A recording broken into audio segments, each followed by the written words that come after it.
مظلوم خاتون رو رہی ہیں، وہ مدد کے لیے پکار رہی ہیں. اس خاتون کا یہ لباس پہننا بھی مناسب نہیں تھا. موبائل میں تو سر اچھی چیزیں بھی آتی ہیں، آپ کے لیکچرز بھی آتے ہیں موبائل میں. جو چیز انسان کو فیسینیٹ کرتی ہے وہ اسی کو دیکھتا ہے. ہمارا معاشرہ بیسیکلی مولا جٹ اور نوری رت فیم معاشرہ ہے. مذمت کے ساتھ ساتھ سر صرف کام نہیں چلے گا. اسٹریٹ جسٹس کی ہم اجازت نہیں دے سکتے ہیں. 24 ڈیجیٹل کے ساتھ میں ہوں آپ کا ہوسٹ بلال احمد.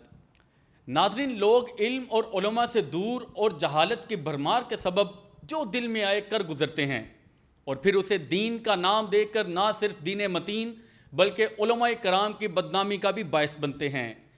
اسی طرح کی ایک نظیر لاہور کے علاقے اچھرا میں دیکھنے کو ملی، جب ایک خاتون عربک رسم الخط میں چند کلمات پرنٹڈ لباس پہن کر بازار میں نظر آئیں تو ایک جتھے نے انہیں گھیر لیا اور جہالت کی بنا پر اس عربک رسم الخط کو قرآن پاک کی آیت سمجھتے ہوئے توہین مذہب کا الزام جڑ دیا. ہمارے ساتھ موجود ہیں معروف عالم دین ڈاکٹر راغب حسین نعیمی صاحب.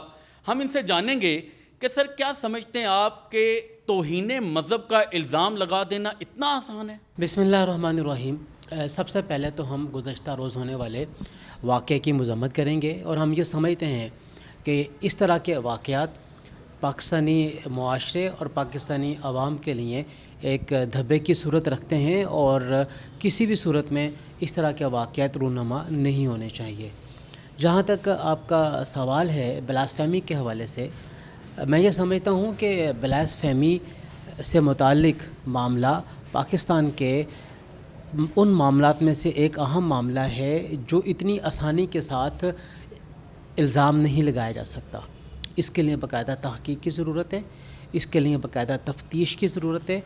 تو عامت الناس گزشتہ کئی واقعات کے اندر یہ بات دیکھ چکے ہیں کہ جتھوں کی صورت میں یا موب جب جسٹس کرنے کے لیے نکلتا ہے، اور ہم یہ سمجھتے ہیں کہ موب جسٹس کسی معاملے کا، کسی واقعے کا حل نہیں ہے اور نہ ہی وہ صحیح انصاف کر سکتے ہیں. آپ نے ڈاکٹر صاحب ویڈیوز دیکھی ہوں گی کہ وہ مظلوم خاتون رو رہی ہیں، وہ مدد کے لیے پکار رہی ہیں، وہ چیخ رہی ہیں کہ میں نے ایسا کچھ نہیں کیا ہے، برائے مہربانی مجھے جانے دیں، جبکہ جو موقع ہے، جو جتھا ہے، وہ ان کی جان کو آیا ہوا ہے. تو میرا آپ سے یہ سوال ہے کہ ایسے لوگ جو جہالت کی بنا پر توہین مذہب اور گستاخی کے فتوے جاری کر دیتے ہیں، ان کی شریعت میں کیا سزا ہے؟ بلاسفیمیس میٹر ایک بہت اہم معاملہ ہے. اس میں اس بات کو جاننا ہوتا ہے کہ کسی بھی بندے کے زبان سے یا جیسٹر سے یا اس کے عمل سے کوئی توہین مذہب کا واقعہ رونما ہوا ہے یا نہیں ہوا. اور توہین مذہب کی جب ہم بات کرتے ہیں تو توہین مذہب یا تو کتاب کے حوالے سے ہو سکتی ہے، یا شخصیات کے حوالے سے ہو سکتی ہے، یا شاعر کے حوالے سے ہو سکتی ہے. یہ تین چیزوں کے اوپر توہین مذہب ہوتی ہے اور ہماری آئین نے ان تینوں کے حوالے سے الگ الگ سزاؤں کا تعین کیا ہوا ہے اور تمام کے بارے میں سزا ایک نہیں ہے، الگ الگ ہے. شخصیات کے بارے میں اور ہے. حیرت کی بات یہ ہے کہ جو مظلوم ہے وہ معافی مانگ رہا ہے اور وہ لوگ جنہوں نے ان کے اوپر بہتان تراشی کی، توہین مذہب کا غلط الزام لگایا، ابھی تک انہوں نے معافی تو دور ہے، ابھی تک اپنے جرم کا، اپنی اس غلطی کا اعتراف بھی نہیں کیا ہے. آپ کیا سمجھتے ہیں ان کی معافی کے بجائے کیا ان لوگوں کی معافی آنا ضروری نہیں ہے؟ دیکھیے، جب آپ موب کی طرف سے اس قسم کا واقعہ دیکھتے ہیں تو کوئی معافی مانگنے کے لیے آگے نہیں آئے گا.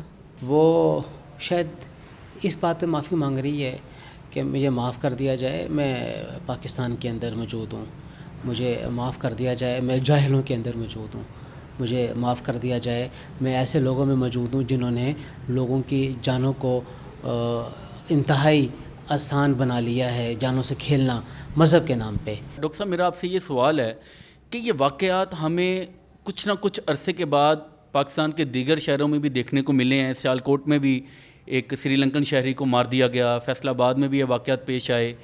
آپ کیا سمجھتے ہیں کہ کیا علماء کرام اپنا وہ رول سوسائٹی میں ادا کر پا رہے ہیں کہ وہ یوتھ کو، جو ینگسٹرز ہیں یا وہ لوگ جو جہالت کی بنا پر ان واقعات میں ہتھ کنڈے بنتے ہیں، کیا ہم ان کی موبلائزیشن کے لیے علماء کرام نے اپنا رول ادا کر دیا ہے؟ کیا آپ مطمئن ہیں؟ دیکھیے، ہماری یوتھ تو کسی کے ہاتھ میں نہیں ہے، سوری ٹو سے. کس کے ہاتھ میں پھر؟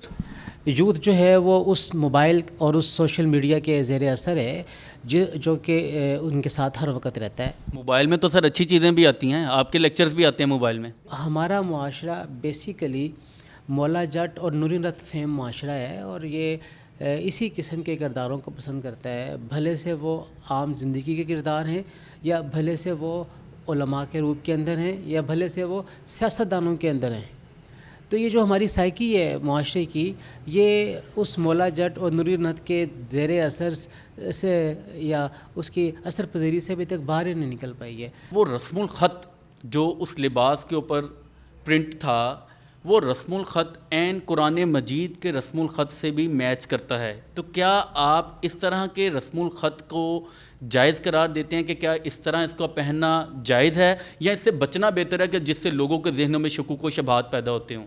ہم یہ سمجھتے ہیں کہ رسم الخط اور خاص طور پر جو عربی رسم الخط ہے، جو قرآن کریم کا رسم الخط ہے، وہ اس طرح انسانی لباسوں پر نہیں ہونا چاہیے، اس سے احتراز، اس سے بچنا چاہیے۔ کیلی گرافک کلودنگ مناسب نہیں ہے، تو پھر اس خاتون کا یہ لباس پہننا بھی مناسب نہیں تھا، اور خاص طور پر ایسے معاشرے کے اندر جہاں پر اکثریت ان پڑھوں کی ہے، اکثریت ایک یوٹوپیا کی کیفیت کے اندر رہتے ہیں، اور ہر وقت وہ یہ تیار رہتے ہیں کہ کوئی گستاخی مذہب کا واقعہ ہو تو ہم اس میں بڑھ چڑھ کے حصہ لیں۔ شاید لوگوں نے یہ تصور کر لیا ہے کہ گستاخی مذہب کے اس طرح کے واقعات کے اندر بڑھ چڑھ کے حصہ لینے سے جنت کھری ہو جاتی ہے۔ یہ تو تحقیق اور تفتیش کا معاملہ ہے، یہاں پہ الٹا جنت کی بجائے جہنم میں بھی جانا پڑ سکتا ہے۔ مذمت کے ساتھ ساتھ صرف کام نہیں چلے گا، آپ کیا ان کے بارے میں کوئی اسپیشل فتویٰ جاری کرنے والے ہیں کہ اس کے اوپر ورکنگ جاری ہے؟ دیکھیے، پہلا سٹیپ تو مذمت ہی ہوتا ہے۔